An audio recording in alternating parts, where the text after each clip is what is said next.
Morning. Welcome. Thank you for being here. And I want to join with Brother Jim in welcoming our guest. I just appreciate you being here. It is my honor and privilege to be able to stand here this morning and share with you some things that I've been looking at in God's Word over the last few days. And it is hard to believe that, as I mentioned in the Bible class, it's hard to believe we've come to the end of this year's curriculum as far as what we've been talking about for the last 12 months. God has a plan for you. And with today being the last day of that theme, I thought it would be a good idea to revisit the passage that has served as the basis for our study this year. I really feel that each year that goes by it gets faster, and I know that is not an uncommon thing. We all would say that most likely. But I think when it comes to what we're doing here at Kettering and the work that's going on with our planning and our forethought and what we're doing, it just feels like it was just a few weeks ago that I preached out of this passage in Jeremiah 29. And I want to thank our elders who invest so much time in helping put these themes together. I can tell you it's an absolute joy as a preacher to walk in on a Monday or Tuesday morning and to really have an idea of what you're going to be preaching on that week. A few weeks ago, I posted online about how wonderful Sunday afternoons are for the preacher because my week goes Monday to Sunday. A lot of you, your week works a little differently, but for me, today is the end all of a week's preparation. And it's a wonderful thing to be able to go home later today and rest for a few hours and know it's all done, it's all complete, it's all over again. And then to know tomorrow or the next day when I walk back in the office, the process is going to start over again. And I will tell you as a preacher, I want to deliver. I want to be there. I want to have it there in the spot for you every week. And you want to make a difference in what you do in this line of work. And so I thought a lot this week. We're moving up, Becky and I being here for 9 years here in January, February time frame. I feel like we've got a good thing going. It's been a process.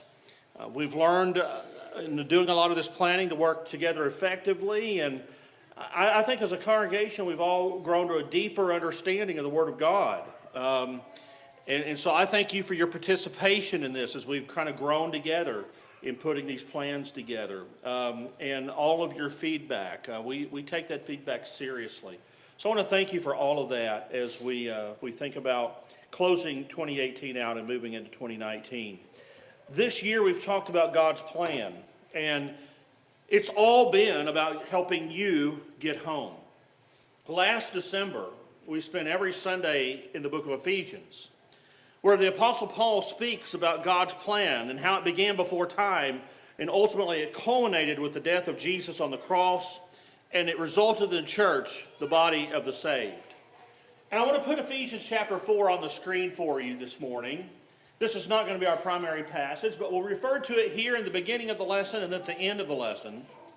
And as you read that passage, one of the things that I want you to see, a lot of times we get tore up on what is this passage teaching? Is this teaching Calvinistic doctrine or something along that? And I just want to stress to you that when Paul is talking about what he is here in Ephesians 1, 4 through 6, he is not talking about how one is saved. He is talking about for what purpose a person has been saved. Notice there, he has chose us in him before the foundation of the world. For what purpose have you been saved? That you should be holy and blameless before him. And as you keep on going here and you ask yourself, what has Paul got in mind here? What is he trying to teach? What's he trying to deliver? Well, it is the ultimate end of our salvation. Listen, ask yourself this: why has God saved me? Why did God go to the lengths that he did in order to have me with him? Well, it is so that one day you and I can stand before him completely and totally holy and blameless. That's the purpose. Ephesians 1, 4 through 6 is about the purpose of your salvation. And so when you see what the focus is here, then everything else begins to fall into place. Notice here, he chose us in him. The only ones that are holy and blameless are those who have chosen him.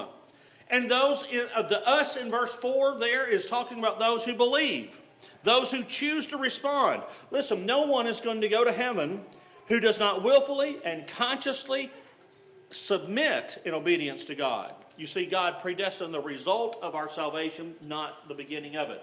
And so we're going to realize that everything that God is doing has to do with your ultimate salvation, your being at home with Him for eternity. That's what it all goes back to. And that fact of how God is working, what God is doing, is really outlined for us very well in today's main text, which is back in Jeremiah 29. So what I did this week is I went back and I looked at the sermon that I delivered the first week in December last year. And some of this is going to be new for some of you, some of it will not, because some of the points I'm going to make, I'm going to be repeating from what I said back in December. And that's okay, because there's a lot of us sitting here today who weren't with us back in December. And I think it's good to revisit some of these points, because this passage really is at the core of what we've been trying to stress this year. God is out for our good. God wants us to be at home with Him. Now, I don't know how many of you know the background or the context of what is going on in Jeremiah 29, but you could date this passage, Jeremiah 29, to about 594 BC. In the preceding 13 years, Judah's great enemy, Babylon, has invaded twice, and they have carried people off into exile. The first wave was around 606, with young nobles and royals being carried off. Daniel, Shadrach, Meshach, Abednego, those were carried off in the first invasion. Then the second deportation occurred at around 597, when the ruling class and the wealthy individuals of Judah were deported.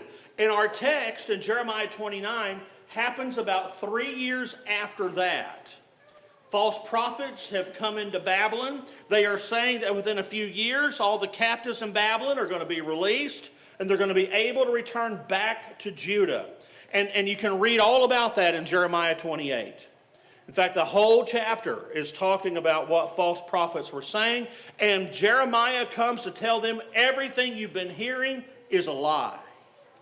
And so what you have in Jeremiah 29 is a letter that Jeremiah sent the people who were captive in Babylon. These are all the surviving priests and prophets and the people in Babylon.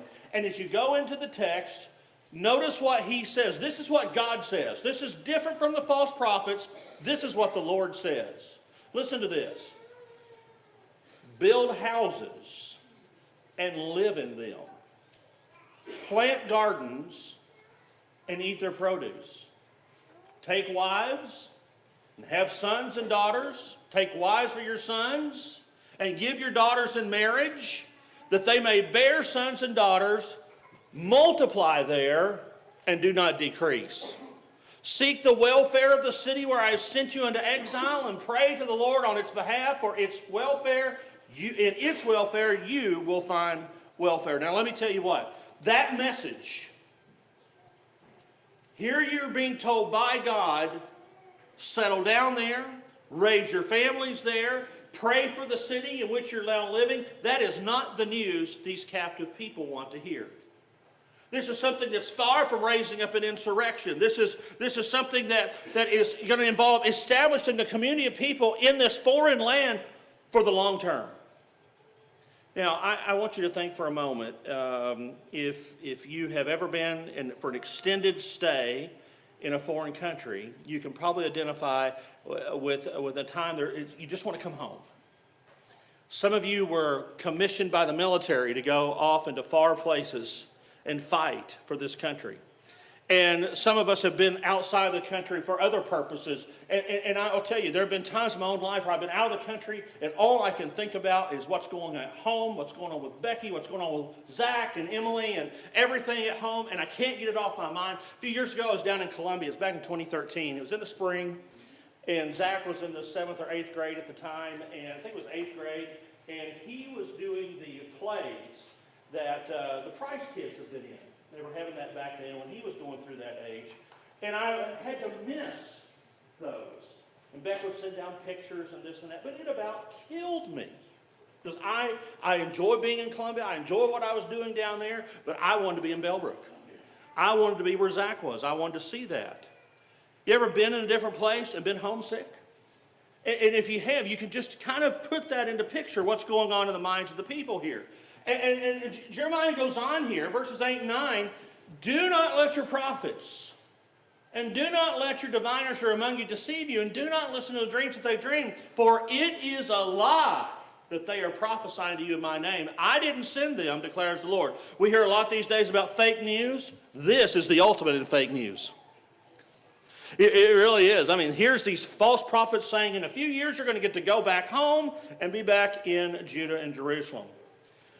Now, I want you to read the next verse, and I want you to read it from the perspective of a Babylonian captive. You are a Jew, captive in a foreign nation, and God says this: when 70 years are completed for Babylon, I will visit you, and I will fulfill to you my promise and bring you back to this place. 70 years? 70 years? What? God, you're saying what? You're saying I'm going to be there 70 years? Listen, that's a reality check. That is a total reality check. You know what that's saying? Most who are alive in Babylon at this point are going to die there. They're never going home. And it had to be crushing news. Again, think about living in a foreign land where nobody speaks your language. Everything is new. The food's not any good. Nothing is comfortable. And you're having to live inside those circumstances. That's the setting behind Jeremiah 29. So as we study together today, we're going to reapproach this passage. We're going to learn about, despite their awful circumstances, how they needed to understand that God was with them. We're going to talk about during difficult times how we need to move in faith. And we're going to wrap up the lesson by talking about how God's plan involves us personally. So that's the game plan. On the back of your bulletin is an outline. And I want you to take that out and use that as a tool as we study together this morning. There's some fill-in-the-blank answers. You can follow along with us as we go through here.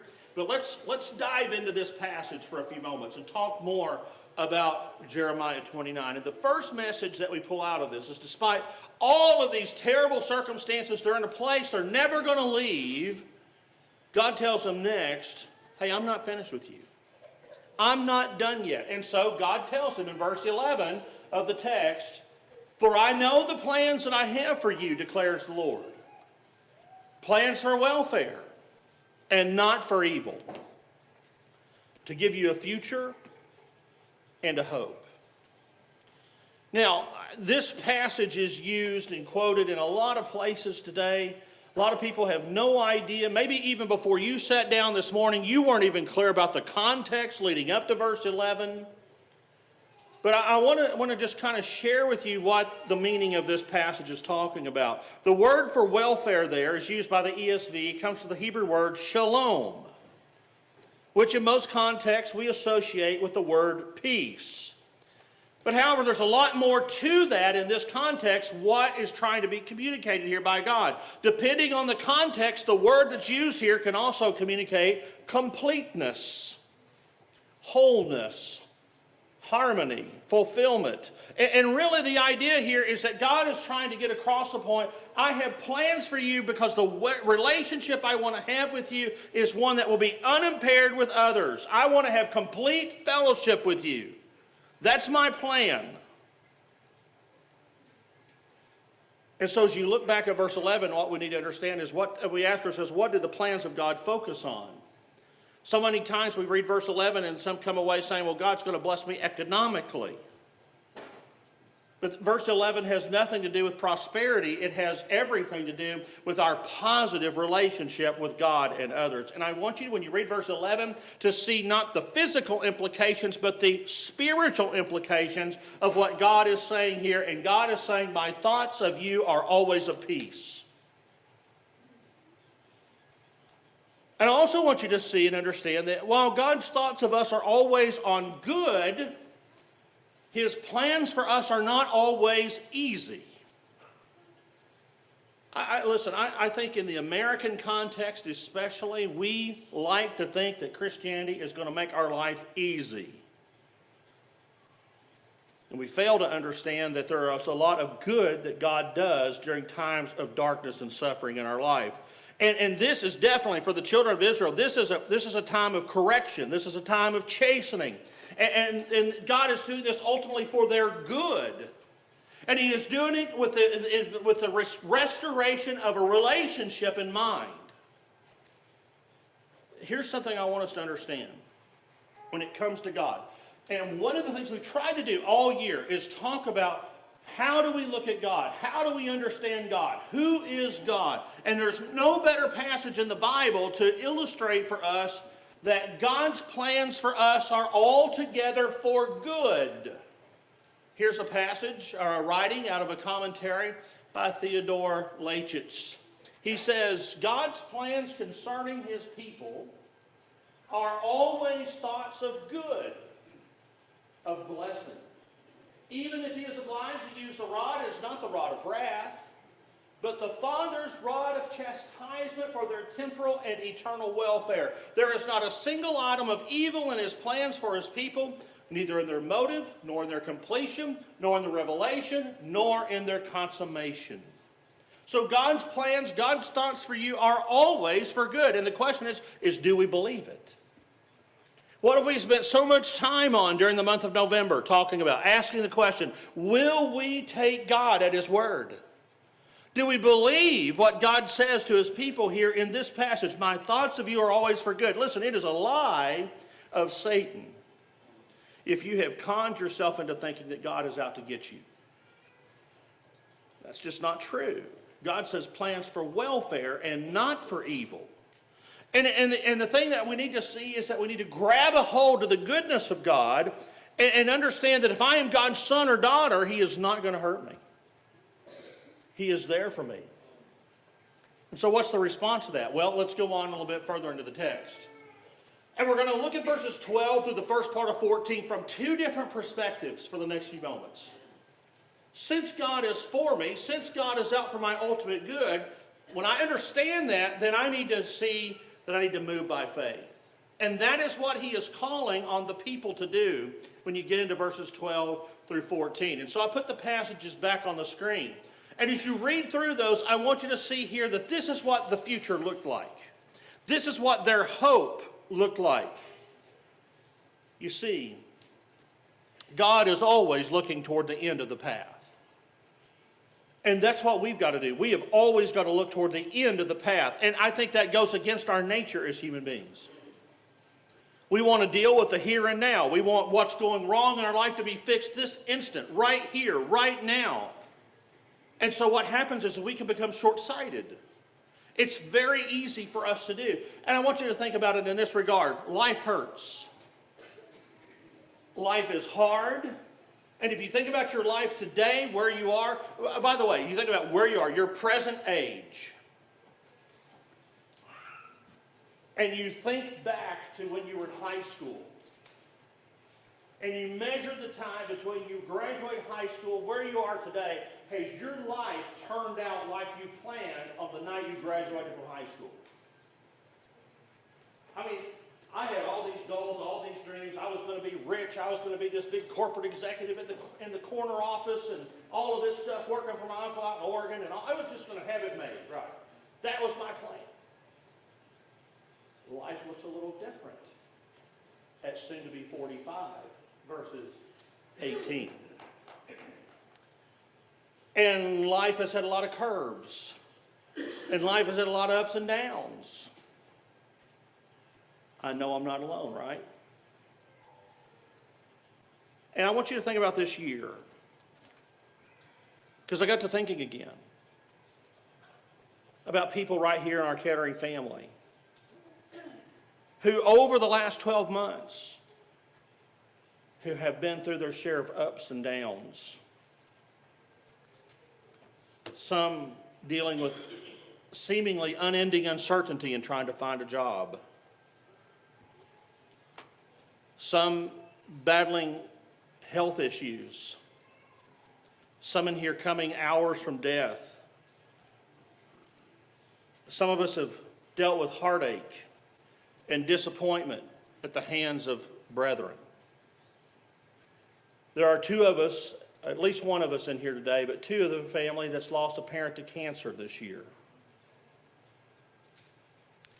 We've had people sitting right here in these pews who have had to come to grips with their addiction and surrender everything and seek help.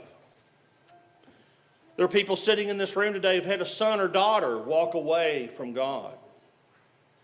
Others have coped and dealt with stress in their marriage.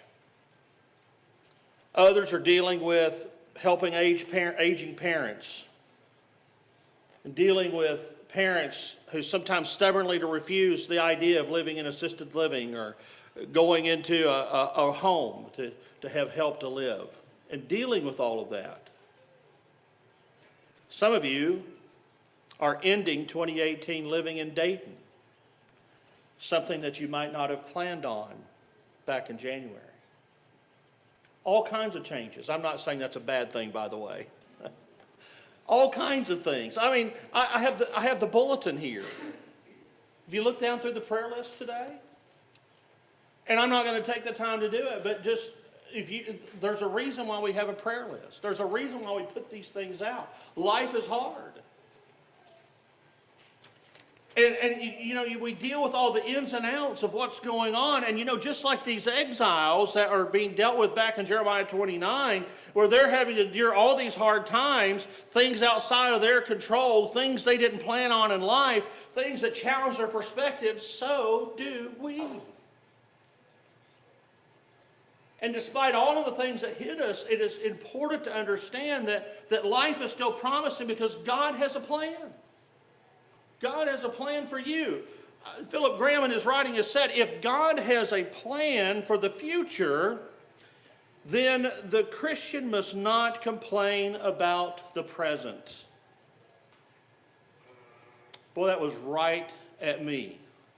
Sometimes I can do my fair share of complaining about the present. But if we have hope for the future, we need to understand that God is not finished. Listen, by its very nature, a plan is something that will not be completed until the future. And once it is completed, guess what? It won't be a plan then. It'll be reality. It'll be history. And if God has plans for a hope, if God has plans for a future, we've got to give God enough time to get it all worked out. That is why we live by faith. You see, the Christian is someone who trusts in God's promises for a future and acts upon them in the present. The Christian is someone who acts on the promises of God long before they are fulfilled. That's what the Hebrew writer says in Hebrews 11:1. Faith is the assurance of things hoped for, the conviction of things not seen. And so to draw comfort from God's plan for the future, we've got to take them on in faith. And that is exactly what God is calling on the Babylonian exiles to do. They had to trust in God despite their circumstances. And despite everything that had happened to them, they had to build homes. They had to plant gardens. They had to raise up families. They had to pray for the welfare of the city that they were living in. You want to talk about faith, praying for the welfare of your enemy. God says you do that because the more welfare they have, the more welfare you will have. And no, this is not something that they were planning on in the beginning. Most of them weren't going to go home. Much of what they were going to continue to have to endure was not going to be pleasant, but the message is they still had to please God. And by the way, their being in Babylon actually was a blessing. If you go on in this text, I'm not going to draw a lot of attention to it just because of time this morning, but in these verses, the message is that from them is going to spring out the new remnant that will eventually go home. And if these exiles in Babylon are feeling like anybody left in Jerusalem has actually got it better, Jeremiah says, don't you believe that? They don't have it any better. In fact, they've got it worse. In fact, he goes on in verses 17 and 18 and says, everybody that's left in Jerusalem, guess what's going to happen to them? They're going to die. The remnant's not going to come out of Jerusalem. The remnant's going to come out of Babylon. And again, this is not the news that they want to hear. It's extremely hard to handle. And sometimes we get so wrapped up in our circumstances that we kind of hit a wall. And I've seen this happen to Christians before where something just comes at them and it devastates them. And they just throw up their hands and they walk away and say, I'm done with this. I've seen that happen. You've seen that happen. Don't be that person. And if you go on here in the text, verses 20 through 23, Jeremiah tells the people that those two priests that were prophesying false information, he tells the people that they are going to be roasted in Nebuchadnezzar's furnace of fire. Think Shadrach, Meshach, and Abednego, only this time they're going to die. That's the message. God is saying, trust me, not these other people that you're hearing. So move in faith. And finally, I want to close the lesson today by talking about how God's plans are personal. And I want to go back to verses 12 through 14 and look at this from a different angle. And this is the angle of understanding that God's plans are not just for you. They are for you in relation to Him.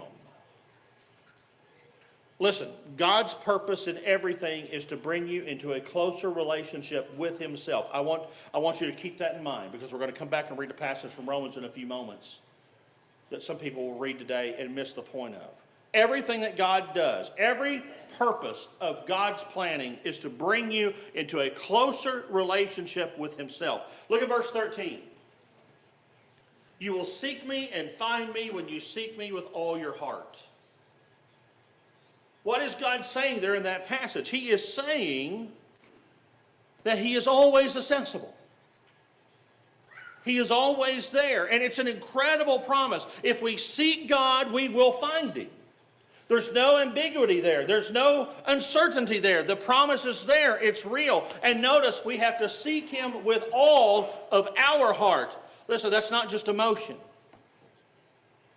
It's not just emotion. It is with every ounce of every fiber of your being, where you are seeking Him with all of your energy. Listen, it was never according to God's plan that we be separated from Him by sin. That was not the thing He designed. So He had to act. He had to intervene. And He did. And you know, if you go back to Ephesians 1 where we began, Ephesians 1 verses 4 through 6, I'll put it back on the screen. Ever since sin entered in our world, God has been moving all things to accomplish what He says in verse 4, that one day we will be before Him blameless and holy. That is what God is doing. God is ordering things to where in every way we will be standing before Him completely holy, without any sin whatsoever. So when we read passages like Jeremiah 29 and verse 11, or we read passages like Romans chapter 8, verse 28, we know that for those who love God, all things work together for good for those who are called according to His purpose. When we read passages like that, we need to understand that they are primarily spiritual and eternal. And we look here at Romans 8:28, God is ordering everything toward a goal. All things work together for what? Look at verse 29. So that you and I can be conformed to the image of His Son. That's where all this is headed. That's what all of this is about. That's why we spent 12 months talking about God has a plan for you. God is moving everything together, and your participation in that allows Him to conform you to the image of His Son. As John will say in 1 John chapter 3 and verse 2, one day, we can't see God now, but one day we will see Him, because why? We will be just as He is. That is what God is doing. Everything is working together, so ultimately He will bring you home. Look at verse 30. We've talked a lot over the last few months about certainty out of 1 John. That's the key word. If I were going to associate anything with 1 John, it would be the word certainty. If one believes in the Son of God, he has life. If one does not believe in the Son of God, he does not have life, right? I'm paraphrasing some principles out of 1 John. Well, look at the certainty of verse 30. Those whom He predestined, He also called, and those whom He called, He justified, and those whom He justified, He glorified. Listen, God has called you because you chose Him, and when you responded, He justified you. In other words, He declared you not guilty. Not guilty.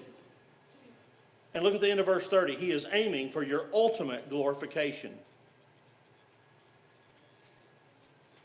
And look at how certain it is. Paul writes everything that he does in verse 30 in past tense.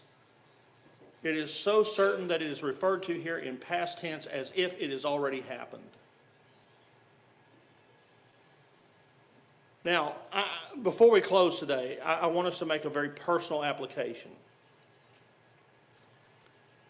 As you're part of being in the church or in the body of the saved, I want you to understand that your salvation is very personal with God. And I want to take you back to the Old Testament for a moment. And I want you to look with me here at Isaiah 43. This passage was also in our vision planning book for 2018, I think in the first quarter. And I understand that when you read Isaiah 43, that the text has an immediate Jewish application where the people are eventually going to return to their homeland. I want you to understand that first and foremost. But I also want you to see the higher principle here that's communicated in this passage. Look again at the second part of verse 6. In God's church, he has sons and daughters, and you are one of them. I want you to look at verse 7 and make the application to the Christian realm. You have been called by his name. You've been given the name of Christ. You wear it. And why did God recreate you? The answer is right there in the verse. Why has God called you by his name? Why has God saved you? Why did God do everything that he did to get you to where you are? I created you for what? For my glory. And notice there, I created for my glory whom I formed and I made. Sounds kind of like Jeremiah 1:4, by the way. The message from this passage is you've been created for the glory of God. You have been created by God. He knows you. He loves you. He loved you so much that he wanted to save you, and that motive of saving you came from the very depths of his heart. And I think that's why passages like John 3:16 are so special. For God so loved the world, he gave his only begotten Son, that whoever should believe in him should not perish, but have everlasting life. That's what makes passages like Romans chapter 5, verses 6 through 8, that while we were still ungodly, Christ died for us. There's power in those passages. He did all of this for you and for me. And it tells us that we are someone. We have a purpose. We have a place we are going. It's far beyond this world. That's why God has a plan for us. Will we take God at his word? So this is our challenge. I know for many of you, as you look at where you are today in your life, maybe life has not turned out exactly how you planned. For most of us, that's the case. But the challenge is to bloom where you're planted. At no matter what stage of life you are in. Despite the circumstances that you now face. No matter your past, God wants to use you right here, right now, for his glory, for his plans, and for his purposes, so that he can bring you home holy and blameless before him. And so the question is do you need a change in perspective? Let me close with another passage out of Jeremiah. This is Jeremiah 30. And it's verses 8 through 11. And again, I understand the immediate application of this being for the Jews to return home to their homeland after the captivity. But this passage, just like some of the others we've read today, has its ultimate application in the church age. This passage looks forward to a time when Jesus will be our King. It's an ultimate application that has to do with God's work and salvation. By the power of Jesus, he can break your yoke of sin. He can break it from around your neck. He can burst the bonds that have surrounded you. By the power of Jesus, you no longer have to be a servant of Satan. And I want to close with this passage to really focus on verse 11. That first phrase. For I am with you to save you, declares the Lord. Wow.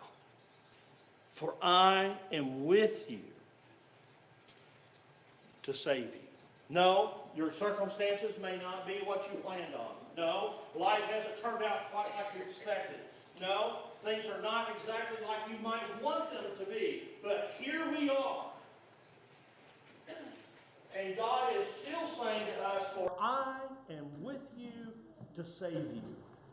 Don't let setbacks in life, don't let problems in life, don't let circumstances in life hold you back from reaching out to God in a true, meaningful, real, powerful relationship. God says, I'm with you to save you. I will walk through this life with you. I will help you navigate the turns and the curves and the mountains to climb and the valleys to cross, because I'm going to bring you home and I'm going to make you holy and blameless before me. I am going to conform you to the image of my Son. Will I take God at His word? So brothers and sisters, friends, guests, God has a plan for you. And His plan is for you to be with Him. Can we help you get involved in His plan? Will you seize that plan? Deny yourself. Jim spent a whole quarter talking about denying self. Deny yourself and reach out and trust. Believing, pursuing Him, trusting Him. Started that journey. All things are ready. If you're already a Christian, maybe you've gotten sidetracked. Maybe you've let things kind of get you where you've just kind of slowed down and you're wondering what to do and you don't know how to go forward. Get your life back on track today. We'd love to help you get your life right. Think about where you stand before God if we can serve you in either way. Why don't you come forward as we stand and sing.